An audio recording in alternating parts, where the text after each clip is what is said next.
बिस्मिल्लाहिर्रहमानिर्रहीम।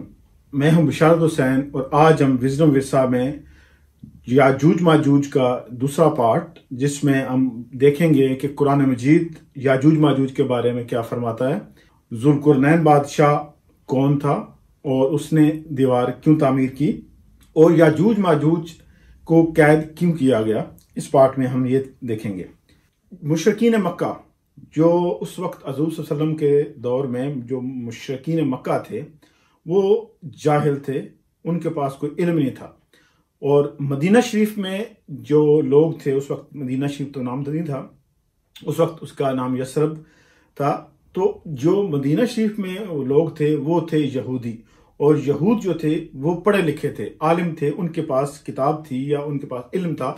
तो मुशरिकीन मक्का ने यह कहा कि अपने बुग़्ज़ में, अपने हसद में, कि जिस नबी ने दावा किया कि मैं नबूवत में अल्लाह का नबी हूं, मुझे वही आती है, तो उन्होंने कहा कि इसको हम क्यों ना झूठा साबित करें। तो झूठा साबित करने के लिए उन्होंने एक प्लान बनाया। उन्होंने कहा कि हम चलते हैं यहूदियों के पास मदीना शरीफ में और जो यसरब में, वहां पे हम जाके उनसे कहते हैं कि हमें कोई ऐसी चाल बताओ कि जिससे इस नबी का हम नऊज़ुबिल्लाह इनको झूठा साबित कर सकें, कि वो कहते हैं कि हम तो मैं अल्लाह का नबी हूं और अल्लाह की वही मुझे नाज़िल होती है। तो उन्होंने यहूद के पास, जब उनका एक गिरोह गया, उनका एक वफद गया, तो उन्होंने कहा, क्योंकि वो पढ़े लिखे थे, उनके पास इल्म था यहूद के पास, तो यहूद के उस आलमों ने उन्हें मशवरा दिया कि अगर आपके नबी जिसने दावा किया है हज़रत मोहम्मद सल्लल्लाहु अलैहि वसल्लम, अगर वो सच्चे नबी हैं तो उनसे 3 सवाल करो, 3 चीज़ों के बारे में सवाल करो। अगर तो वो 3 सवालों के जवाब दे दें तो इसका मतलब है कि वो सच्चे नबी हैं, अल्लाह की तरफ से उनको वही नाज़िल होती है। तो इसका जिक्र सूरह काफ में 83 आयत से लेकर तकरीबन जो 100 आयत है वहां तक इसमें जिक्र आया है सूरह काफ में याजूज माजूज का। तो जो 3 सवाल उन्होंने किए, वो कहते हैं कि सबसे पहले आप रूह के मुतल्लिक उनसे सवाल करें कि रूह क्या है। दूसरा उनके सवाल उन्होंने कहा है कि उनसे पूछें कि वो नौजवान कौन थे जो गार में जाके जिन्होंने पनाह ली, वो कौन थे जो सहाबे काफ कहलाते हैं, उनके बारे में सवाल करो। और तीसरा सवाल उनसे पूछो कि जुल्कुरनैन के मुतल्लिक क्या कहते हैं, जुल्कुरनैन कौन था, या उसके बारे में सवाल करो।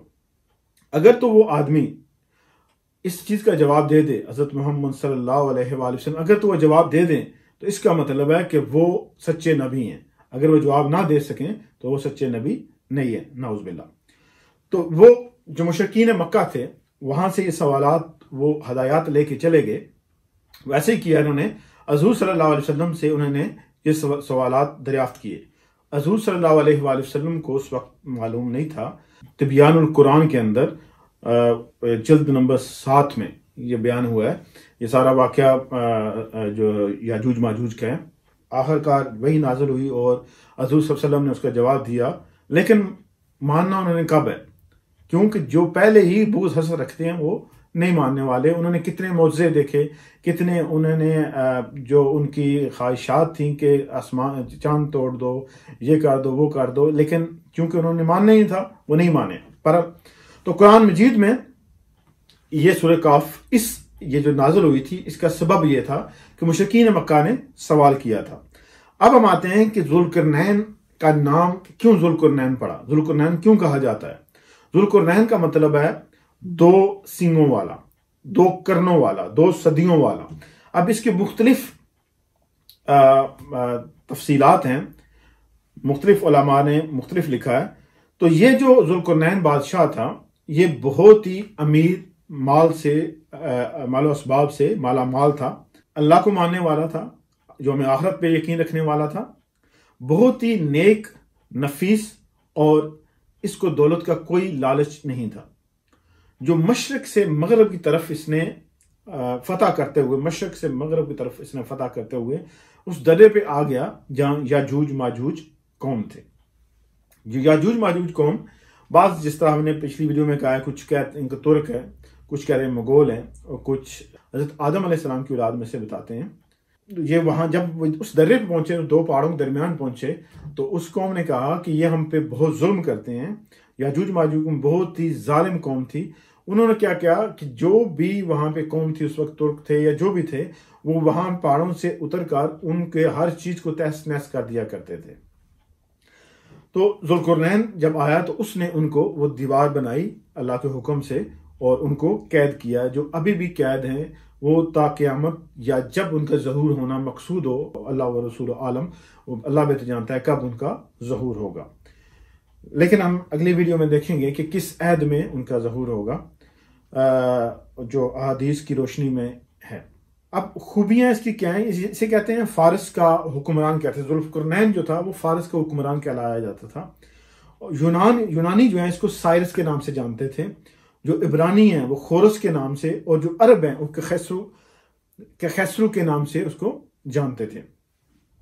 ان کے دور حکمرانی جو ہے 539 قبل مسیح ہے، جو انہوں نے ذوالقرنین کا جو قبل مسیح ہے۔ ارزقی نے لکھا ہے کہ حضرت ابراہیم علیہ السلام کے ساتھ کعبہ کا طواف انہوں نے کیا اور ان پر ایمان لائے اور ان کی اتباع کی۔ اسکندر بن فلیس المقدونی الجونانی بعد کا شخص ہے جس کا وزیر مشہور فلسفی ارسطاطیلیس تھا۔ یعنی کچھ کہتے ہیں کہ جو اسکندر اعظم آیا تھا وہ ہے، لیکن بہت سے علماء کی رائے کہ وہ نہیں ہے، کہ یہ واقعہ کافی عرصہ پہلے کا ہے، اور یہ حضرت ابراہیم، جس طرح ارزقی نے فرمایا کہ یہ حضرت ابراہیم علیہ السلام کے دور میں تھے۔ وہب بن منبع وہ فرماتے ہیں کہ اس کے جو ذوالقرنین کیوں کہا گیا، وہب بن منبع فرماتے ہیں کہ اس کے جو سر ہے اس کے دونوں جانب 2 سینگ ہیں، 2 سینگ کی وجہ سے اس کو ذوالقرنین کہا گیا، یا سینگوں کے مشابہ 2 چیزیں تھیں جو اس کو ذوالقرنین کہا گیا۔ یہ روم اور فارس کا بادشاہ تھا، اس لیے یونانی اس کو سائرس اور عبرانی اس کو خورس کہتے تھے۔ یہ مشرق اور مغرب کو اس نے فتح کیا، جہاں سے سورج طلوع ہوتا ہے اور جہاں پہ غروب ہوتا ہے، اس کی اتنی سلطنت تھی، اس نے بہت زیادہ علاقے کو فتح کیا تھا۔ اور خواب میں بھی سورج کے جو 2 سینگوں پر قبضہ کر لینا، اس کو خواب جو آیا تھا کہ اس نے سورج کے 2 سینگ ہیں، اس پہ اس نے قبضہ کر لیا۔ تو اس کی جو تعبیر یہ بتائی جاتی ہے کہ اس نے مشرق و مغرب، چونکہ 2 حدیں ہیں، اس حدوں پہ اس نے اس میں حکمرانی کی یا ان کو فتح کیا، تو اس لیے اس کو ذوالقرنین کہا جاتا ہے۔ حضرت علی سے ابن القوا وہ فرماتے ہیں، ابن القوا نے پوچھا ذوالقرنین جو نہ تو نبی تھے اور نہ ہی بادشاہ، وہ دونوں نہیں تھے، وہ اللہ کے بہت ہی نیک، صالح اور ایماندار بندہ تھا، اور وہ بادشاہ تھا۔ حضرت علی رضی اللہ عنہ سے پوچھا ابن القوا نے کہ جب چونکہ نیک تھے، انہوں نے نیکی کی جب دعوت دی تو ان کی قوم نے ان کو جب مارا تو ان کی اس طرف جو رائٹ سائڈ تھی سر ان کا پھٹ گیا، اس سر پھٹنے کی وجہ سے وہ اور جب کچھ عرصے بعد جب انہوں نے تبلیغ جاری رکھی تو دوسری طرف اس قوم نے ان پر ظلم کیا، تو وہ 2 نشان بن گئے تھے، اس وجہ سے اس کو ذوالقرنین کہا جاتا ہے۔ مختلف روایات سے کسی نے اگر تفصیل سے پڑھنا ہے تو یہ تبیان القرآن کے اندر جلد ہفتم کے اندر پیج نمبر 200 سے لے کر 215 تک اس کی تفصیل درج ہے، آپ تفصیل سے پڑھنا چاہیں وہاں پڑھ سکتے ہیں۔ تاریخ کے اندر 4 اشخاص گزرے ہیں جنہوں نے پوری دنیا پہ قبضہ کیا یا ان کو فتح کیا۔ 2 اس میں سے مسلمان تھے اور 2 اس میں غیر مسلم۔ ایک تھا جو حضرت سلیمان بن داؤد وہ تھے، اور دوسرا ذوالقرنین، یہ دونوں مسلمان تھے، اور تیسرا نمرود، اور چوتھا بخت نصر۔ یہ 4 بندے تھے جنہوں نے تقریباً پوری دنیا پہ حکومت کی تھی۔ 5واں جو شخص ہوگا وہ حضرت امام مہدی علیہ السلام ہوں گے۔ تو یہاں تک ہم اس ویڈیو کو اختتام کرتے ہیں، اور نیکسٹ ویڈیو میں ہم بیان کریں گے کہ ذوالقرنین نے وہ کون سے علاقے فتح کیے، وہ دیوار کیسے بنی، وہ کہاں پہ انہوں نے بنائی، وہ علاقہ کہاں پہ ہے، اور یہ کب آئیں گے یاجوج ماجوج، اور ان کا ظہور کب ہوگا اور کیسے ہوگا، اور اختتام کیسے ہوگا۔ اپنا اور اپنے قریبوں کا بہت خیال رکھیے گا۔ اللہ حافظ۔